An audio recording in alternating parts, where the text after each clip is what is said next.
सत्यशोधक resource centre सादर करीत आहे चर्चासत्र. विषय आहे सेक्युलरिझम. पहिल्या भागाचे वक्ते आहेत doctor Bhalchandra Congo. Doctor Bhalchandra Congo हे भारतीय कम्युनिस्ट पक्षाच्या महाराष्ट्र राज्य विभागाचे जनरल सेक्रेटरी आहेत. ऐका तर सेक्युलरिझम.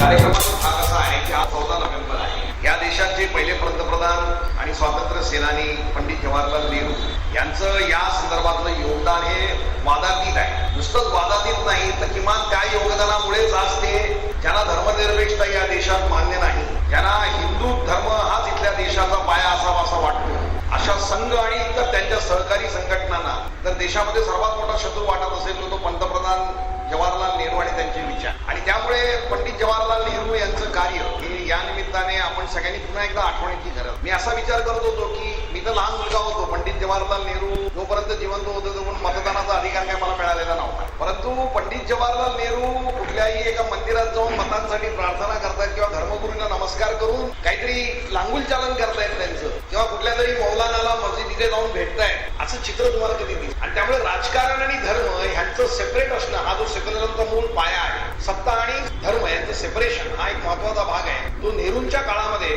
अत्यंत यशस्वीपणे त्यांनी राबवला पंतप्रधान. आणि पहिली दंगल जी झाली नेहरूंच्या अंतिम काळामध्ये ती मला वाटतं जबलपूरला झाली, माझं जर बरोबर असेल, सर्वात मोठी दंगल भारतामध्ये 17 वर्षानंतर स्वातंत्र्यानंतर. त्याच्यानंतर IAS अधिकाऱ्यांची बैठक घेताना नेहरूंनी भारतामध्ये जर धर्मनिरपेक्षता, लोकशाही या मानवी मूल्यांना आव्हान निर्माण होत असेल तर ते बहुसंख्याकांच्या संघटनांच्या बहुसंख्याकांचं एकत्रीकरण करणाऱ्या ज्या संघटना आहेत संघासारख्या त्यांच्या मार्फत येऊ शकेल अशा प्रकारचं विधान त्यांनी केलेलं होतं याची मला आठवण होती. तेव्हा अशा एका महामानवाचा आज जन्मदिवस आहे आणि आपण दुसरा कार्यक्रम पंडित जवाहरलाल नेहरू आणि लहान मुलं यांचाही संबंध आहे. आणि या निमित्ताने लोकमान्य गृहाचं आमचं काम बघणारे राजन बावडेकर आणि कुमार दामले वगैरे आहेत, आमची चर्चा झाली होती.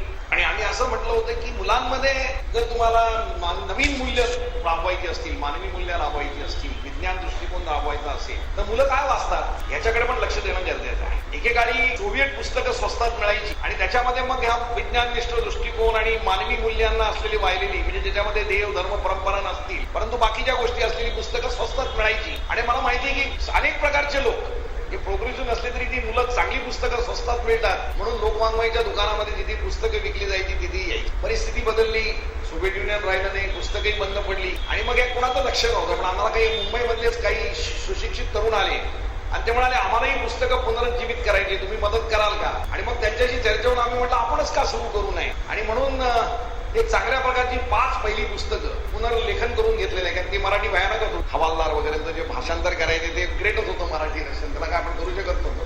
पण ते जरा सुधारून घेऊन नवीन मदत करून पुन्हा आमच्या राजन बावडेकर आणि 5 पुस्तकांचा सेट आज मार्केटमध्ये आणलेला आहे. आम्ही काही कार्यक्रम वगैरे करायचं ठरवलं होतं पण राजन बावडेकर म्हणाले सगळे जमलेच आहेत तर या निमित्ताने प्रकाशन करू. तेव्हा प्रकाशकाने 2 शब्द बोलावेत आणि मग मी कॉम्रेड अब्दुल मुक्तान सांगितलं की त्यांनी या पुस्तकाचं प्रकाशन करावं. थेरॉटिकल जी मांडणी आहे ती तुम्ही करा असं आम्ही वाटतं. मी या प्रश्नाकडे कसं बघतो आणि सेक्युलरिझमचं आपण कशा पद्धतीने बघायला पाहिजे. समाजाच्या विकासामध्ये व्यक्तीची समानता आणि व्यक्तीचे अधिकार हे एस्टॅब्लिश करण्यासाठी सतत समाजामध्ये संघर्ष चालू आहे आणि ह्या संघर्षाचे काही टप्पे महत्वाचे आहेत. ज्या एका टप्प्याचा त्यांनी उल्लेख केला, जे सिझरचं आहे ते सिझरला द्या, ख्रिस्ताचं आहे ते ख्रिस्ताला द्या. म्हणजे धर्म आणि व्यक्तीचे अधिकार ह्याच्यामधलं एक फारकत करण्याचा प्रयत्न. युरोपमध्ये साधारणतः धर्मसत्ता ही एकवटली गेली पोपच्या काळात आणि त्यामुळे पोपचा अधिकार मोठा का राजाचा अधिकार मोठा असा संघर्ष झाल्यामुळे तिथे ह्या दोन्ही संघर्षाचं भांडण होऊन राजाचा अधिकार वेगळा आणि चर्चचा अधिकार वेगळा अशी फारकत आली आणि ती सेक्युलरिझमच्या विचारांची निर्मिती आहे. दुसरा एक तेवढाच महत्वाचा घटक आज नरेंद्र मोदी इंग्लंडमध्ये आहेत म्हणून तो मॅग्ना कार्टाचा केला जातो की राजा सार्वभौम आहे, त्याच्या मनात आला त्याचा कायदा, राजा कायदा ठरवेल. हे लोकांनी नाकारलं आणि मॅग्ना कार्टा आला. त्याच्यामध्ये राजाचा अधिकार आहे, कायदा करण्याचा अधिकार आहे, पण राजाला कायद्याप्रमाणे वागावं लागेल. द रूल ऑफ लॉ म्हणजे रूल ऑफ लॉ. त्याच्यानंतर separation of power between the church and the state. ह्या 2 गोष्टी अत्यंत महत्वाच्या युरोपमध्ये त्या मानवी विकास इतिहासाच्या विकासामध्ये विकसित झालेल्या होत्या. ह्याच काळामध्ये आपण बघितलं की धार्मिक सुधारणा झाल्या आणि त्याचा उल्लेख केला, पृथ्वी गोल आहे, विज्ञानाचा विकास व्हायला लागला आणि आधुनिकीकरण ज्याला म्हणतो आधुनिक विचारांचा उगम व्हायला लागला आणि त्याच्यामुळे अनेक धार्मिक संकल्पना आणि धर्म सत्तेलाच आव्हानं मिळायला लागली आणि त्याच्यामधनं व्यक्तीचं स्वातंत्र्य आणि व्यक्तीचा अधिकार स्वतःबद्दल निर्णय घ्यायचा याला समाज मान्यता मिळाली. स्वातंत्र्य, समता आणि बंधुत्व ही फ्रेंच राज्यक्रांतीची जी घोषणा आहे अर्थात ह्या सगळ्याला एक आर्थिक रचनात्मक इंडस्ट्रीयल बेस होता, कारखानदारी निर्माण होत होती, हे याच्यामध्ये मी जाणार नाही, पण हा बेस होता. आणि त्याच्यामुळे मग व्यक्तीचं स्वातंत्र्य महत्वाचं झालं. आणि मग त्या स्वातंत्र्यावर अंकुश ठेवण्याचा अधिकार कोणाला? तर धर्माला नाही. एका मर्यादेप्रमाणे तो धर्माला मिळेल. राज्याला आहे, पण राज्याला देखील त्या व्यक्तीचं स्वातंत्र्य गॅरंटी ठेवण्यासाठी, म्हणजे your freedom ends where my nose begins, अशा प्रकारचं ते वाक्य. म्हणजे प्रत्येकाला स्वातंत्र्य आहे, पण दुसऱ्याच्या स्वातंत्र्यावर अतिक्रमण न करता तुम्ही स्वातंत्र्य भोगलं पाहिजे, अशा प्रकारचे ते कन्सेप्ट आले. आणि ह्या आधुनिकीकरणातनं त्याला विज्ञानाने फार मोठा आधार दिला. म्हणजे माणसाची निर्मिती देवानी केली नाही हे डार्विननी सिद्ध केल्यानंतर धर्माला अधिष्ठानच मुळापासून उखडलं गेलं आपण लक्षात. अशा अनेक गोष्टी घडल्या आणि त्याच्यामुळे सेक्युलरिझम, विज्ञान निष्ठा आणि आधुनिक मानवजातीचा प्रवास या तिन्ही गोष्टी एकत्र बघितल्या पाहिजेत. त्या वेगवेगळ्या करून बघितल्या तर मग आपल्याला त्याचं उत्तर सापडू शकतं. हा एक पहिला भाग आहे. राष्ट्र ही पण कल्पना पाश्चिमात्य लोकांकडनं झाली आपण लक्षात घेतलं. आणि ही राष्ट्र संकल्पना आल्यामुळे त्या राष्ट्र संकल्पनेशी ह्या सगळ्या संकल्पना जोडल्या गेल्या. आणि आपला देश स्वतंत्र झाला तेव्हा राष्ट्र संकल्पनेमध्ये झाला, परंतु आपल्याकडे धर्माच्या नावावर फाळणी झाल्यामुळे त्याला एक वेगळं आव्हान मिळालं की मग बहुसंख्य हिंदूंचा हिंदुस्थान हिंदू का नाही? जर बहुसंख्य मुसलमानांचा देश हा मुस्लिम असू शकतो, तर मग बहुसंख्य हिंदूंचा देश हिंदू का नाही? किंवा तो असावा असं म्हणणाऱ्या स्वातंत्र्यपूर्व काळापासूनच RSS सारख्या सावरकरवादी हिंदू सभावादी शक्ती काम करत होते, पण त्यांना काही फारसा आधार मिळाला नाही. उलट देश स्वतंत्र झाल्यानंतर ज्यांचा धर्मनिरपेक्षतेवरती, आधुनिकीकरणावरती, व्यक्तीच्या स्वातंत्र्यावरती, लोकशाहीवर विश्वास होता, त्यांच्या हातात सत्ता आली, त्यांना घटना करण्याचे मूलभूत अधिकार मिळाल्यामुळे भारताला आपल्याला जी आता घटना वाचून दाखवली ती घटना आपल्याला मिळाली, हे आपण लक्षात घेतलं पाहिजे. त्यामुळे आपला प्रवास हा खरंच मानवी प्रगतीच्या दृष्टिकोनातून चालू होता. काही लोकांना घाई झालेली होती, काही लोकांना वाटत होतं की सत्ता आता स्वतंत्र झालेली आहे, तेव्हा सत्तेच्या माध्यमातून शक्ती वापरून आपण सामाजिक सुधारणा घडवून आणल्या पाहिजे. म्हणजे ज्या 1952च्या हिंदू कोड बिलाचा उल्लेख केला तिथे आंबेडकरांनी का राजीनामा दिला? कारण आंबेडकरांना ज्या सुधारणा पाहिजे होत्या त्या होऊ शकल्या नाही. मग सत्तेचा उपयोग काय?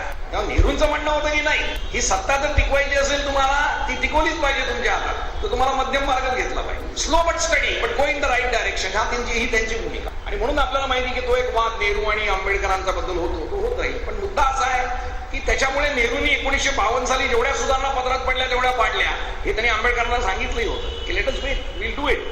आणि आज आपण बघतो की 1995-2005 नंतर हिंदू स्त्रीला जवळजवळ 50% म्हणजे मुलाच्या इतका अधिकार प्रॉपर्टीमध्ये मिळालेला आहे. Of course we had to wait from 1952 to 2005. आणि त्याच्यामध्ये पुन्हा आता सुप्रीम कोर्टाने परत एक खुंटा मारून ठेवला की जी स्त्री 2005 साली आधी जन्माला आलेली होती तिला तो नाही, असं काहीतरी करून ठेवलेला आहे खुंटा. ते बघायला पाहिजे लिगली काय आहे. पण स्त्रियांचे अधिकार हा देखील सेक्युलरिझमचाच एक भाग आहे, हे कृपया लक्षात ठेवा. कारण का स्त्रियांच्या अधिकारांना वंचित कोणी ठेवलं? तर ते धर्माने ठेवलेलं आहे. धर्माच्या अधिकारामध्ये स्त्री आणि पुरुष समान नाही, आणि म्हणून स्त्रियांना अधिकार नाही, म्हणून स्त्रियांचा अधिकार हा देखील सेक्युलरिझमचाच एक भाग आहे, हे आपण कृपया लक्षात घेतलं. आणि म्हणून ते शहाबानूचा उल्लेख आहे की शहाबानूला पोटगी मिळाल्यानंतर राजीव गांधींनी त्याच्यामधला एकच भाग बघितला की मुस्लिम लोकांना असुरक्षितता निर्माण झाली की भारतीय सत्ता आता आपल्या धार्मिक अधिकारावर अतिक्रमण करेल काय? त्यांनी हे बघितलं नाही की मुस्लिम स्त्रीवर अन्याय होतोय आणि सत्तेचं काम हे समानता आणणं आहे स्त्री पुरुषांची, हे घटनेने दिलेलं काम आहे. याच्याकडे त्यांचं दुर्लक्ष झालं. आणि त्याच्यानंतर तुम्हाला माहिती आहे की मग मुस्लिमांना खुश करण्यासाठी तुम्ही घटना बदलली, मग आता हिंदूंना खुश करण्यासाठी राम मंदिराचा टाळा उडला. असा जो व्यवहार होत संपूर्ण भारतीय डिस्कोर्स जो आहे तो आपण बघतो आज अडकलेला आहे. म्हणजे आपल्याला चर्चा करण्याचं कारणच ते आहे. आणि मग भारतामध्ये 6 डिसेंबर 1992 साली म्हणजे कधी विचार केला नव्हता की आधुनिक भारतामध्ये चळवळ होऊन लोक प्रक्षोभाच्या माध्यमातून बाबरी मस्जिद होते एखादं धर्मस्थळ उद्ध्वस्त केलं जाऊ शकतं. म्हणजे आक्रमण करून तुम्ही करू शकता, जे ते असतात ते आज उद्ध्वस्त करू शकतात, पण धार्मिक उन्माद निर्माण करून लोकशाही देशामध्ये लोकशाही अधिकारांचा वापर करून तुम्ही एखादं धर्मस्थळ उद्ध्वस्त करता आणि state becomes a mute Spectator. हा भारतीय धर्मनिरपेक्षतेवर झालेला सर्वात मोठा आघात होता, आपण लक्षात घेतलं पाहिजे. म्हणजे एक नवीन अशी संकल्पना आली, लोकांच्या उन्मादाच्या शक्तीच्या माध्यमातून आपण सत्तेला पण वापरू शकतो.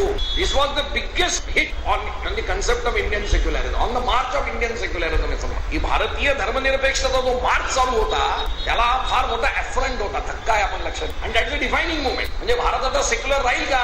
न्यूयॉर्क टाइम्सचा लेख होता तो फार इंटरेस्टिंग आहे, secularism in search of a nation. इथे मूलभूत कन्सेप्ट आहे. नेहरूंचं काय म्हणणं होतं? नेहरू आणि तत्कालीन सगळ्या जे समाज सुधारक होते, पुरोगामी ज्यांना आपण म्हणतो, त्यांचं म्हणणं होतं की India is a nation in formation. म्हणजे राष्ट्र घडतंय, आधुनिक संकल्पना घेऊन हे राष्ट्र घडायला लागलेलं आहे. व्यक्तीचं स्वातंत्र्य, स्त्री पुरुष समानता, सगळ्या धर्मांचं सगळं समान असणं, state should be away from religion आणि वैज्ञानिक दृष्टिकोन. भारतीय घटनेचं अजून एक वैशिष्ट्य म्हणजे मला वाटतं जगामधली एकमेव घटना असेल की जिथे राज्य सत्तेला वैज्ञानिक दृष्टिकोन समाजामध्ये निर्माण करण्याची जबाबदारी देण्यात आली. मला वाटतं जगामध्ये अशी कुठलीही घटना नाही आणि त्यामुळे हा देश सेक्युलर राहील असं वाटतं. परंतु हळूहळू मार्च आपण जो बघतो आहोत तो एकीकडे लोकमाध्यमातून ह्या सत्ता ताब्यात घेऊ शकते आणि आपण आपला जो हेतू आहे तो साध्य करू शकतो. अशा प्रकारची रचना म्हणजे उदाहरण हिटलरनी तेच केलं ना. हिटलर सत्तेवर आला आणि त्यांनी बॉम्बस्फोट घडवून मग कम्युनिस्टांवर आरोप केले, सोशलिस्टांवर आरोप केले आणि तुम्ही डेमोक्रेसी डिस्टेबलाइज करताय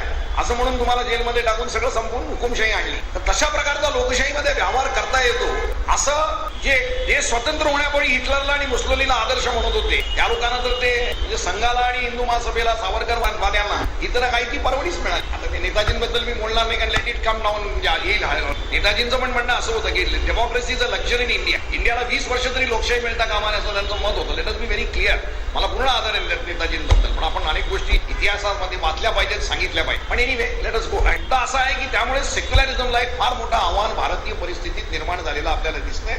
म्हणून आपण ही चर्चा अडवाणी सुडो सेक्युलरिझमचा हल्ला करत होते. सुडो सेक्युलरिझम ही आपल्या डिक्शनरीत आता बसलेली व्याख्या. सुडो सेक्युलरिझम म्हणजे काय की अल्पसंख्याकांचं तुष्टीकरण करणं आणि ते राज्य सत्तेमार्फत होतं आणि म्हणून असं सगळं करणारे हे सगळे सुडो सेक्युलर आहे. म्हणून पानसरेंना मला आठवतं पुस्तक लिहावं मुस्लिमांचं लाड नावाचं त्यांनी पुस्तक लिहिलं होतं आणि मुस्लिमांसमोर जे साधारणतः मुस्लिम समाजामध्ये समान नागरिक कायदा का नाही, मुस्लिमांना एकपेक्षा जास्त बायका करण्याची परवानगी का आहे, मुस्लिम समाजामध्ये 4 पेक्षा जास्त मुलं कशी होतात, असे जे प्रश्न आहेत ते घेऊन पानसऱ्यांनी वस्तुस्थिती आणि प्रचार हे मुस्लिमांचं लाड असं क्वेश्चन मार्क करून मराठीत पुस्तक केलं होतं. ते अवेलेबल असेल तर तुम्ही वाचलं पाहिजे.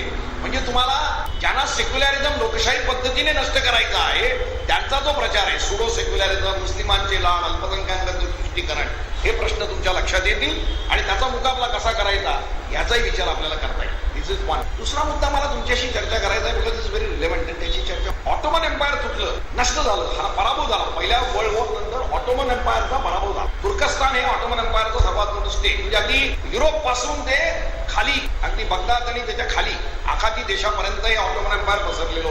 आज जे आपण देश बघतोय ज्याच्यामध्ये गडबड चालू आहे लेबनॉन, सिरिया, इराक अस्तित्वातच नव्हते. हे तुम्ही लक्षात घ्या. Talking of 1922. हे नंतर फ्रेंच आणि ब्रिटिशांनी बसून पहिल्या महायुद्धानंतर डिव्हिजन केलं की नॉर्थ आफ्रिकेचा हा भाग तुमच्याकडे, आफ्रिकेचा भाग आमच्याकडे आणि म्हणून मग सुदान, सोमालिया, इथिओपिया, माली, सिरिया, इराक हे कुठल्याही प्रकारचं फिजिकल इंटिटी नसलेले, सांस्कृतिक एकात्मता नसलेले देश निर्माण झालेले आहेत. म्हणून ते देश सुरुवातीपासून अस्थिर झालेले आहेत. आपण लक्षात घेतलं पाहिजे. माझा मुद्दा आहे की ऑटोमन एम्पायर मध्ये मग केमाल पाशा नावासारखा एक मनुष्य आला आणि त्यांनी सांगितलं युरोपने आपला का पराभव केला तर आपण धर्मावर आधारलेलं राहिलो. मला आठवत असेल 1922 म्हणजे तेच वर्ष जेव्हा खान बंधूंना घेऊन महात्मा गांधींनी खिलाफत अडचणीत आलेली आहे म्हणून भारतामध्ये हिंदू मुस्लिम युनिटीसाठी जे ऑटोमन एम्पायर वाचवा म्हणून केलेलं आंदोलन. महात्मा गांधींचा उद्देश हिंदू मुस्लिम युनिटी आणण्याचा होता. पण तिथे तुर्कस्तानमध्ये मात्र ऑटोमन एम्पायर म्हणजे आपल्याला गुलामगिरीत ठेवणारी गोष्ट म्हणून ऑटोमन एम्पायरशी संबंधित असलेल्या कुठल्याच गोष्टी आपल्या देशात असू नये म्हणून केमाल मुस्तफाने दादागिरी करून ज्याला लोकशाही पद्धत गुंडाळून ठेवून त्यांनी तिथे कपडे मुलींनी कुठले घालायचे, भाषा देखील त्यांनी सांगितलं अरबी लिपी नाही पाहिजे, रोमन लिपी पाहिजे म्हणून तुर्कस्तानमध्ये आता रोमन लिपी आहे. सगळं युरोपियन मॉडेल त्यांनी आणलं आणि सांगितलं आधुनिकीकरण केलं पाहिजे. म्हणजे त्यांनी ह्या देशामध्ये ज्याला राजकारण करायचं तो सेक्युलर असला पाहिजे आणि त्याचा सेक्युलरचा अर्थ असला की he should not be have any connection with religion असं ते तुर्कस्तान. म्हणून तुर्कस्तान एकमेव लोकशाही सेक्युलर राष्ट्र मुस्लिम देशात आहे असं आपण म्हणत होतो. उदाहरण देताना की मुस्लिम समाजामध्ये सेक्युलरिझम नाही तर 95% मुस्लिम असलेलं राष्ट्र हे सेक्युलर आहे आणि लोकशाही आहे आपण असं अभिमानाने सांगतो. 1982 नंतर त्या देशामध्ये एक इस्लामिक पार्टी निवडून आली लोकशाही पद्धत. पण ती इस्लामिक पार्टी आहे म्हणून सैन्याने इंटरव्हेन्शन करून पंतप्रधानांनी प्रेसिडेंटला काढून टाकलं आणि 5 वर्षानंतर परत निवडणूक घेतल्या. ती पार्टी हुशार झाली. जशी आपली जनसंघाने नाव बदलून बीजेपी केलं तसं त्यांनी इस्लामिक पार्टीचं नाव करून एकेपी पार्टी केली आणि एकेपी पार्टी जेव्हापासून म्हणजे आज जवळजवळ 1998 पासून आजपर्यंत परवाच्या निवडणुकीत ते निवडून आले आणि ते राज्य करत आहेत आणि हळूहळू त्यांनी एक कायदे बदलायला सुरुवात केलेली आहे. मुलींनी मुलांना शाळा कॉलेजमध्ये स्कार्फ घालायला परवानगी दिली, बायकांना संपूर्ण सरकारी इन्स्टिट्यूटमध्ये स्कार्फ घालायला परवानगी दिली, नमाजाची परवानगी दिली. सगळं आपण बघतो. आणि हळूहळू ते आता इस्लामिक स्टेट होईल की काय स्थिती निर्माण झाली. मी उदाहरण का दिलं तुम्हाला, कारण 1922 पासून 1980 पर्यंत मिलिटरीच्या ताकदीवर सेक्युलर असलेला देश सडनली आज नॉन सेक्युलरिझम कडे मार्च करतो. अमेरिकेमध्ये स्त्री पुरुष स्वातंत्र्य समजा सगळं असून देखील स्त्रीला गर्भ पाडण्याचा अधिकार जवळजवळ 14-15 देशात नाहीये. तो मेजर इश्यू आहे अमेरिकेमध्ये. धर्म काय सांगतो, तिसऱ्या महिन्यानंतर तुमचं कॉन्शियसनेस निर्माण होतं म्हणून तो जिवंत जीव होतो आणि मग जिवंत जीव असल्यामुळे गर्भपात करणं म्हणजे मर्डर आहे आणि त्यामुळे धर्मामध्ये तुम्हाला गर्भपाताची परवानगी नाही. आणि बुश वगैरेंनी सपोर्ट केला रिपब्लिकन पार्टीने. म्हणजे आज तो मेजर इश्यू आहे. मिसेस क्लिंटन जेव्हा उभ्या राहतात तेव्हा तो प्रश्न त्यांना विचारला जातो. कारण डेमोक्रेटिक पार्टीची पोझिशन नरोवा कुंजरावा काँग्रेस टाईप आहे. मेजॉरिटी पब्लिकला काय वाटेल ते आम्हाला मान्य आहे. अरे मेजॉरिटी निर्माण करायची असते, प्रचार करून ती ठरवायची असते. हा कॉन्शियसनेसच त्यांचा गेलेला आहे. मी उदाहरण अमेरिकेचं का दिलं की अगेन हाच प्रश्न आहे. स्वित्झर्लंडमध्ये कुठल्याही मंदिराचे मिनार कसे असावेत, किती उंच असावेत कायदा करण्यात आला. कारण चर्चपेक्षा मिनार जास्त असता कामा नये. स्वित्झर्लंडमध्ये तसं बघितलं तर सेक्युलर कंट्री आहे.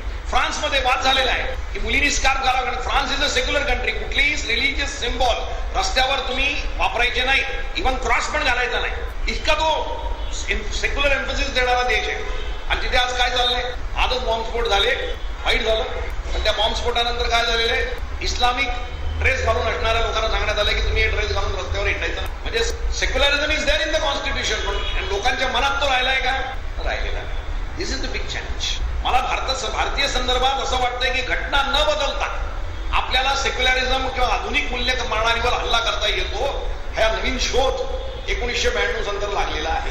आणि तो शोध लागल्यामुळे I think our democracy as well as our all values, आधुनिकीकरण, सेक्युलरिझम हे सगळं संकटात आलेलं आहे. आणि म्हणून आपल्या पुढच्या कार्यकर्त्यांपुढे फार मोठं चॅलेंज आहे की how do we go ahead. म्हणजे मी सुद्धा तुमच्याशी शेअर करतो. 1972 साली मी एक चळवळ केली होती. एसटी मध्ये देवाचे फोटो लावायचे नाही, शाळेमध्ये गणपती बसवायचा नाही. मेडिकल कॉलेजमध्ये दुसऱ्या वर्षाला असेल, पण आम्ही मोठी चळवळ केली होती त्या भागात. Can you imagine this kind of movement ना. घटना बदलली आहे का, कायदा बदललाय का. आता भांडणं कसली चालतात कोर्टामध्ये, सुप्रीम कोर्टात. नवरात्रीला किती वाजता भोंगा वाजवून द्यायचा, गणपती रस्त्यावर बसून द्यायचा की नाही, नमाज रस्त्यावर पडून द्यायची की नाही. म्हणजे होल डिस्कोर्स, सेक्युलर डिस्कोर्स संकटात आलेला आहे. आमच्या औरंगाबादला आता क्रायसिस आहे. 1379 धार्मिक स्थळं रस्त्याच्या मध्ये इलिगल आहेत असं सरकारचं म्हणणं आहे. ते पाडा म्हणून हायकोर्टाने आदेश दिलेला आहे आणि कॉर्पोरेशनची काही हिंमत होत नाही. कॉर्पोरेशन म्हणते याच्याने सामाजिक शांतता बिघडेल आणि कलेक्टर म्हणतो की माझ्याकडे पुरेसा पोलीस बंदोबस्त नाही आणि इम्प्लिमेंटेशन होत नाहीये. कंटेम्प्ट ऑफ कोर्ट कोणावर करायचा, हे इश्यू नवीन whole new fabric has been created. आपल्या दृष्टीने का असं झालं, समाजाचा धडपट का बदलला, जो 20व्या शतकात व्यक्ती स्वातंत्र्य, आधुनिकीकरण, विज्ञानवाद, धर्मात अधार्मिक होत नव्हता, परंतु धर्माचं फील्ड ऑफ इन्फ्लुएन्स ज्याला म्हणतो, धर्माचा प्रभाव असलेलं क्षेत्र कमी कमी होत चाललेलं होतं. म्हणजे आपल्याही घटनेमध्ये तुम्ही काय केलेलं बघितलं का, जेव्हा समान कायद्याचा प्रश्न निघतो तेव्हा आपण सांगतो की 80 ते 90% सगळ्यांना समान कायदे आहेत. इन्कम टॅक्सचा कायदा समान आहे, क्रिमिनल कायदा समान आहे, सेल्स टॅक्सचा कायदा समान आहे. नोकरी करताना कुठल्याही धर्माला कुठलाही विशेष अधिकार दिलेला नाही. लॉ ऑफ एव्हिडन्स मध्ये देखील कुठल्याही धर्माला विशेष अधिकार दिलेला नाही. मग कुठे धर्माला अधिकार आहे, तर लग्न करताना लग्न कसं करावं, मृत्यू झाल्यानंतर अंत्यविधी कसा करावा, आणि वारसा हक्क, प्रॉपर्टी राईट. त्या प्रॉपर्टी राईट्स वर देखील आता हळूहळू एन्क्रोचमेंट करत हिंदू कोड बिलाने मेजॉरिटी लोकांचा प्रश्न मला वाटतं बऱ्याच अंशी निकालात काढलेला आहे. आणि मुस्लिम कायद्यामध्ये 1/3 प्रॉपर्टीचा अधिकार पाहिला आहेच. तो पैगंबराच्या काळापासून आहे. That's why it was considered to be a progressive religion at that time, because that was the only religion we gave power to women, property right to women. हे तुम्ही लक्षात घ्या. पण आता 1/3 मध्ये काही होणार नाही. आता इक्वल राईट्स मिळाले पाहिजे. पण ते कसं चेंज करायचा हा प्रश्न आहे. की मुस्लिम आता ते फक्त मुस्लिम स्त्रियांनी मागणी करावी का, म्हणजे आपल्या पुढचे प्रॉब्लेम्स कसे होत आहेत. अब्दुल कादर बरोबर आहे, त्यांनी काही चळवळ सुरू केली. मी मुस्लिम नाहीये पण मी त्यांच्या चळवळीत जायचं का, मला कॉन्शियस मध्ये मला प्रॉब्लेम नाही. पण डेमोक्रेसीमध्ये तुम्हाला हा प्रश्न विचारला जाईल, तुम्ही हमारे धर्म के नाही हमारे पास क्यों आ रहे हो, किंवा आमचे मित्र आम्हाला विचारतील की तुम्ही फक्त हिंदूंमधल्या सतींबद्दल बोलतात, मुस्लिमांमधल्या डॉक्टर बायकांबद्दल, बुरख्याबद्दल का बोलत नाही. म्हणजे टीव्हीवर त्यांनी प्रश्न विचारला होता की शाहबानूच्या वेळेस फक्त कम्युनिस्टांनी विरोध केला होता, पार्लमेंटमध्ये देखील आणि रस्त्यावर देखील. मला अजूनही आठवतं की जेव्हा ती रझिया पटेल वगैरेंनी जी बस फेरी काढली होती तेव्हा औरंगाबादमध्ये 52 कम्युनिस्ट आणि 12 हिंदू हेच त्या बसबरोबर दगड खायला होते मुस्लिमांनी. संपूर्ण औरंगाबाद बंद केलं होतं मुस्लिम समाजाच्या लोकांनी आणि बस जाळून टाकवायची धमकी होती. पण ती बस आम्ही औरंगाबादमधून बाहेर काढली. पण आमच्या सगळ्या मुस्लिम कार्यकर्त्यांना लोकांनी दगड मारले, त्रास दिला, घरात काय केलं ते सगळं कोणी बाहेर पडलं नाही. आम्ही आमच्या तिबेटवर जेव्हा ते विचारतात आमच्या संघाचे लोक की तुम्ही मुस्लिमांचं तुष्टीकरण करता तेव्हा आम्ही सांगतो की आम्ही तुष्टीकरण केलेलं नाही, आमच्याकडे पुरावे आहेत. पण तुम्ही जेव्हा म्हणता की तुमचा पक्ष हिंदू मुस्लिम सगळ्यांचा आहे, तेव्हा तुम्ही घरात का लपून बसले होते, मग मैदानात का नाही उतरले त्या मुस्लिम बायकांच्या बाजूने? म्हणजे तुम्ही फक्त हिंदूंचे पार्टी आहात हे आमचा आरोप तुमच्यावर खरा ठरतो असं आम्ही त्यांना उत्तर देण्याचा प्रयत्न करू. पण that is a fact of life की हिंदू मेजॉरिटी असल्यामुळे आज मेजॉरिटी पक्ष हिंदूंना न दुखवता पुढे कसा करता येईल असा प्रयत्न करतो. म्हणून भारतीय स्टेटची समाज प्रबोधन पुढे नेण्याची जी काही शक्ती होती तीच कॉम्प्रोमाइज झालेली आहे, आपण लक्षात घेतलं पाहिजे. आणि तो सेक्युलरिझमला सर्वात मोठा फटका आहे. म्हणजे मी उदाहरण देतो की तुम्हाला आठवत होतं की लिंडन जॉन्सन काळ्या लोकांना बसमध्ये बसण्याचा अधिकार मिळाला पाहिजे म्हणून आंदोलन जे झालं, ज्याच्यामधनं आपलं प्रसिद्ध गाणं आलेलं आहे की हम होंगे कामयाब हे गाणं आलेलं आहे, तेव्हा त्या फेडरल गव्हर्नमेंटनी सांगितलं की आम्ही सेंट्रल गव्हर्नमेंटचं डिक्टाट ऐकणार नाही. तेव्हा जॉन्सन पुढे सर्वात मोठा प्रश्न होता. तेव्हा मार्टिन लुथर किंगनी सांगितलं होतं की नाव दिस टेस्ट, तू जर सैन्य पाठवलंस आमच्या रक्षणासाठी तर आम्ही समजू की तू खरा सेक्युलर नाही, खरा मानवतावादी आहेस. आणि लिंडन जॉन्सननी सैन्य पाठवलं कशासाठी? काळ्या लोकांना गोऱ्या लोकांबरोबर बसमध्ये बसण्याचा अधिकार आहे एवढा एक कायदा जो झालेला आहे त्याचा अंमलबजावणी करण्यासाठी लिंडन जॉन्सननी अमेरिकन आर्मी आणली. पी.व्ही. नरसिंहरावची ती हिंमत झाली नाही 1992 मध्ये. दिस इज द डिफरन्स. आता आल्यानंतर मॅसेकर झालं असतं का, मग माणसं मेली असती, त्याचा काय परिणाम झाला असता, I do not know. May be त्याचा प्रत्यंत प्रक्षोभ होऊन काँग्रेसचं सरकार गेलं असतं, सगळं गेलं असतं. पण सत्ते, भारतीय सत्ता ही धर्मनिरपेक्ष आहे आणि तिचं काम आहे प्रोटेक्शन देणं मायनॉरिटी पासून सगळ्यांना. म्हणजे encroachment should not be allowed. हा मेसेज तर गेला असता, नाहीतरी गेलं तुमचं राज्य. हे प्रश्न आहे. आणि म्हणून आज सेक्युलरिझमला 3 गोष्टी घडलेल्या आहे. एक तर लोकशाही मार्गाने सत्ता ताब्यात घेऊन आपल्याला पाहिजे तसा अर्थ लावून आपल्याला जाता येतं हा आलेला नॉन सेक्युलर पार्टीना अनुभव. नंबर 2, सेक्युलरिझमचा जो इकॉनॉमिक बेस होता तो नवीन आर्थिक धोरणाने पूर्ण बदललेला आहे. म्हणून आज सगळ्या जगामध्ये आपण बघतो आयडेंटिटी पॉलिटिक्स हे महत्वाचं झाले. नाहीतर सोव्हिएट युनियन आणि समाजवादी राष्ट्र हा फार मोठा आधार होता सेक्युलरिझमचा की धर्माशिवाय राष्ट्र चालू शकतात, खासगीकरणाशिवाय राष्ट्र चालू शकतात. ते केवढं मोठं उदाहरण होतं समानतेचं आणि इक्वॅलिटी. म्हणजे रशियामध्ये तर मला आठवतं की मंदिराला टाळे लागले होते, कोणी जात नव्हतं. म्हणजे मी जेव्हा एके ठिकाणी गेलो होतो तर लेनिनच्या लग्न झाल्यानंतर लेनिनला सलामी द्यायला नवरा बायको यायचे, पण मंदिरात जायचे नाही, चर्चमध्ये जायचे नाही. आता वातावरण बदलायला लागले. रशियामध्ये ऑर्थोडॉक्स चर्च, पुतीन देखील ह्याचे आशीर्वाद घेतो. रशियन ऑर्थोडॉक्स चर्च त्याला ते परवडतं, कारण का युरोपियन पोपला पॅरलल म्हणून रशियन ऑर्थोडॉक्स चर्च आहे. म्हणजे त्याला युरोपियन देशाची भांडताना देखील त्या रशियन ऑर्थोडॉक्स चर्चचा फायदा होतो. हे पॉलिटिक्स आहे, आपण लक्षात घेतो. तेव्हा पॉलिटिक्स आणि रिलिजन हे अत्यंत डेंजरस मिक्सचर सुरू झालेला आहे, which is the greatest threat to secularism anywhere in the world. आणि तो आपल्या पुढे चॅलेंज. आणि हा चॅलेंज स्वीकारायचा असेल तर आपल्याला, मी असं म्हणेन, कुठल्याही धर्म सुधारणेमध्ये तुम्हाला किंमत दिल्याशिवाय, त्याग दिल्याशिवाय तुम्हाला धर्म सुधारणा करता येत नाही. धर्म सुधारणेचा इतिहास हे आपण लक्षात घेतलं पाहिजे. फक्त कसं लढायचं. आणि आपल्यामध्ये सेक्युलरिझम मध्ये 2 ग्रुप आहेत मोठे, तेवढं मी सांगतो थांबतो. एक ग्रुप जो आहे तो we should be non religious non believer, म्हणजे देवावर विश्वास ठेवता कामा नये, धर्मावर विश्वास ठेवता कामा नये. आणि जो कोणी देवावर आणि धर्मावर विश्वास ठेवतो तो आज न उद्या प्रतिगामी होणार आहे किंवा आहे असं समजून त्याच्याशी व्यवहार केला पाहिजे, असं मांडणारा एक मोठा ग्रुप आहे. आणि दुसरा ग्रुप आहे ज्याला मी म्हणेन की इंडियन एथॉस घेऊन आलेला आहे. इंडियन एथॉस म्हणजे काय सांगतो तुम्हाला थोडक्यात सांग. असा एक राजा तुम्ही मला सांगा, एखादा औरंगजेबासारखं सोडून देऊ, की ज्यांनी मी अमुक एक धर्माचा प्रतिनिधी आहे आणि त्या धर्माचा कायदा माझ्या राज्यात राबवेल असं सांगितलंय. 2000 वर्षाचा इतिहास मी तुम्हाला डोळ्यापुढे उभं करत दाखवा मला. हिंदुस्थानात ज्यांनी कोणी राज्य केलेलं आहे, ही मे हॅव हिज प्रेफरन्स. म्हणजे तो एखादा मुस्लिम असेल, हिंदू असेल, but he could not afford to openly side with any religion. This is the Indian ethos. सर्व धर्म समभाव आहे, त्याच्यातून आलेली संकल्पना. आणि म्हणून मला आठवतं, म्हणजे गंमत मी तुम्हाला सांगतो की नरेंद्र मोदी पंतप्रधान झाल्यानंतर काय म्हणाला की तुमचं सेक्युलरिझम काय, तर त्यांनी सांगितलं इंडिया फर्स्ट. म्हणजे मला हिंदू पण नाही, मुस्लिम पण नाही, पण मला माझा देश पहिला आहे. कारण त्यांच्या दृष्टीने फार सोपं आहे, कारण इंडिया इज हिंदू ही व्याख्या त्यांनी केलेली, ज्याच्याबद्दल तू बोलत नाही, पण मांडणी तशी केलेली आहे. आणि जी आधुनिक पोरांना सगळ्यांना मान्य होते. What is wrong in giving primacy to nation, because nation is very important. म्हणजे ते शब्दांचा जो खेळ खेळतात तो इतका मस्त खेळतात की तुम्ही आम्ही सेक्युलर मंडळी हाऊ टू कम्बॅट दॅम. म्हणून मी शब्दांवर येतोय. माझा पॉइंट आहे the terminology that we use, the concept that we use have to be very carefully choose. तो विचारात आपण करतो. आपण जुन्याच संकल्पना मांडतो. आज सेक्युलरिझमला सुडो सेक्युलरिझम करून बीजेपी आणि संघाने बदनाम करून ठेवलेला आहे. You may not like it, ते खोटं बोलतात असं तुम्ही म्हणू शकता, पण दॅट डझंट हेल्प यू. म्हणून तुम्ही कुठले शब्द वापरायचे. म्हणून जर मोदी इंडिया फर्स्ट म्हणत असेल तर तुम्हाला असं म्हणायला पाहिजे की human being first, that is the basis of Indian nationalism. माणूस पहिला. तुम्हाला you have to use your concept very carefully. म्हणजे मला आज वाटतं की सेक्युलरिझमचा कम्बॅट करताना इकॉनॉमिक चेंजेस काय होत आहेत, त्याला कसं कम्बॅट करायचा, हा इतका महत्वाचा प्रश्न आहे. तितकाच तुमची व्होकॅब्युलरी कुठली वापरायची, तुमचे शब्द कुठले वापरायचे. कारण आमच्यापैकी अनेक लोक म्हणतात की घटना ही स्ट्रॉंग आहे, घटना प्रोटेक्ट करून पानसरेंनी संविधान रक्षा मुवमेंटच सुरू केली होती. करू नये असं माझं म्हणणं नाही, पण लोकशाही पद्धतीने घटना उद्ध्वस्त झाली तर तुम्ही काय म्हणणार? कारण ते म्हणणार शहाबानो प्रकरणात तुम्ही केलेलं आहे, 2/3 मेजॉरिटी आणून तुम्ही घटना बदललेली आहे आणि घटनेमध्येच प्रोव्हिजन आहे ते. आम्ही लोकशाही पद्धतीने करतो. You talk to us democratically, rule of law करतो आम्ही. ही लढाई फार लांब पल्ल्याची पण अत्यंत जागरूकपणे केली पाहिजे. आणि मला तिथे आपण शब्दांच्या लढाईमध्ये आपण थोडेसे कमी पडायला लागलो अशी मला सतत काळजी वाटायला लागली. आणि म्हणून ती कशी मजबूत करायची एक मात्र लक्षात घेतलं पाहिजे. एवढं सगळं तुम्हाला सांगतो की बीजेपी इज इन क्रायसिस. हे जे सगळे 200 वापसी झालेली आहे, अवॉर्ड वापसी वगैरे झालेली आहे, ते काय सगळे लेफ्टिस्ट नाहीये, ते सगळे पुरोगामी आहेत की नाही याच्याबद्दलही मला म्हणजे पुरोगामी या शब्दाखाली जे त्याच्यामध्ये आहेत की नाही मला माहिती नाही, पण मानवतावादी जरूर आहे. जे मे बी राईट लिबरल त्यांना हे मान्य नाहीये ना.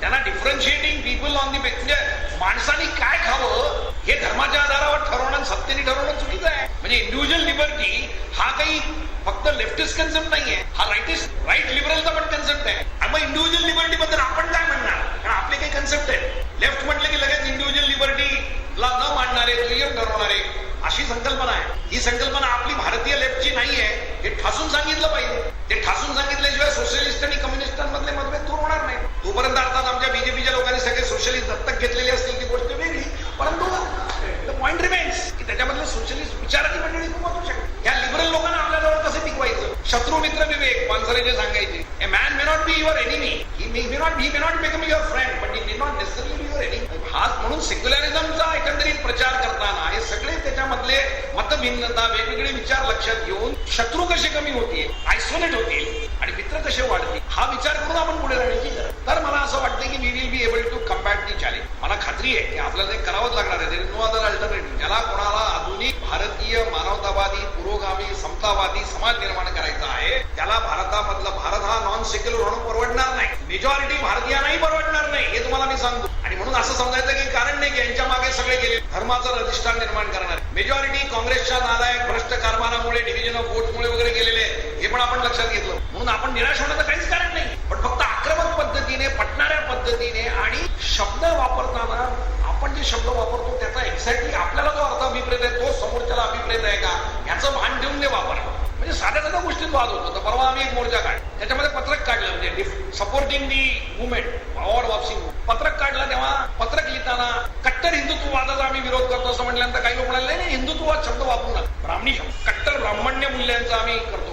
मला समजू शकतं महाराष्ट्रामध्ये जे ब्राह्मण अब्राह्मणी संघर्ष आपल्याकडे झालेला आहे त्याच्या पार्श्वभूमीवर मी हे लॉजिक समजू शकतो, पण त्याच्यामधलं डेंजर लक्षात घेत. आणि ते डेंजर मी तुम्हाला सांगून थांब. डेंजर असं आहे की भारतामध्ये उन्मादाला रोखण्यासाठी हिंदू समाजामधले जे नॅचरल डिव्हिजन्स आहेत, नॅचरल शब्द मी धर्माच्या दृष्टिकोनातून, की जात प्रथेने हिंदू समाज एकजिन्सी नाही. म्हणजे बऱ्याचशा लोकांना असं म्हणणं आहे, बऱ्याचशा इंटेलेक्च्युअलचं असं म्हणणं आहे की भारतामध्ये लोकशाही का रुजली आणि इथे जाती व्यवस्था आहे. इथे कुठलाही एक जात किंवा एक धर्म असा डॉमिनेट करू शकत नाही. कारण हिंदू धर्म डॉमिनेट करायचा म्हणजे कुठल्या जातीने डॉमिनेट करायचं हे दुसऱ्या जाती मान्य करू शकणार नाही. म्हणून तशा अर्थाने फॅसिझम किंवा धार्मिक सेक्युलरिझमला हिंदुस्थानात चॅलेंज निर्माण होऊ शकणार नाही.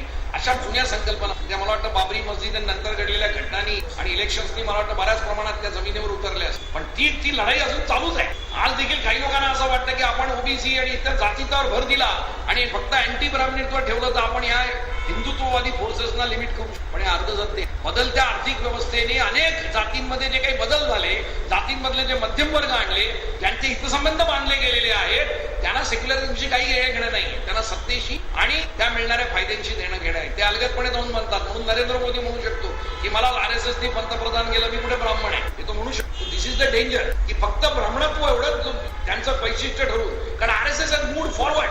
RSSनी आपला इकॉनॉमिक बेस बदललेला आहे, आपला जाती बेस बदललेला आहे आणि त्या मूड आहे हे तुम्ही लक्षात घ्या. फक्त त्यांची हुशारी अशी आहे की ते त्यांच्याबरोबर जे जुने लोक होते त्यांना बरोबर ठेवून मूव्हमेंट झालेले. आपलं कसं होतं की आपण बदललो की जुने लोक सपोर्ट सोडतात तर नवीन मिळतात की नाही याची गॅरंटी. तसं त्यांचं नाही. त्यांचं जुना टिकून ठेवलेला आहे. कारण अँटी दलित, अँटी मुस्लिम हा प्लॅन त्यांनी सोडलेला नाही. जो उच्चवर्णीयांना आवडतो तो त्यांनी ठेवून त्यांचा प्रचार शांतपणे चालू केला. तेव्हा आपल्याला how do we respond to that, to get back the people, support of the people, हे मोठं चॅलेंज आहे. त्याच्यासाठी मला वाटतं की अनेक शब्दांची आपल्या म्हणजे इतिहासामध्ये ते आपल्याकडे कसे आले, या संकल्पना कशा आल्या याची प्रखर मांडणी करणं आणि नवीन पद्धतीने याच्यामध्ये नवीन एक आशय निर्माण करून ते टाकणं, याच्यासाठी नवीन शब्द रचना करून मांडणं हे फार मोठे चॅलेंज आपल्या पुढे आहे. आणि हे करताना कार्यकर्त्यांना सक्षम करणे आवश्यक आहे. याच्यासाठी तुम्ही हा सगळा उपक्रम सुरू केलेला आहे आणि त्याच्यामध्ये मला सहभागी होता आलं त्याबद्दल मी स्वागत करतो, त्याचा आनंद व्यक्त करतो आणि अशी अपेक्षा व्यक्त करतो की भारताची ट्रिस्ट विथ डेस्टिनी 15 ऑगस्टला रात्री जी झाली नेहरूंच्या संकल्पनेनुसार ती मानवतावादी, धर्मनिरपेक्ष, समतावादीच आहे डेस्टिनी आणि ती प्रत्यक्षात आणण्याचं काम आम्हाला करायचं आहे. या दृष्टीने आपण सगळे काम करूया, विचार करूया एवढीच अपेक्षा व्यक्त करतो.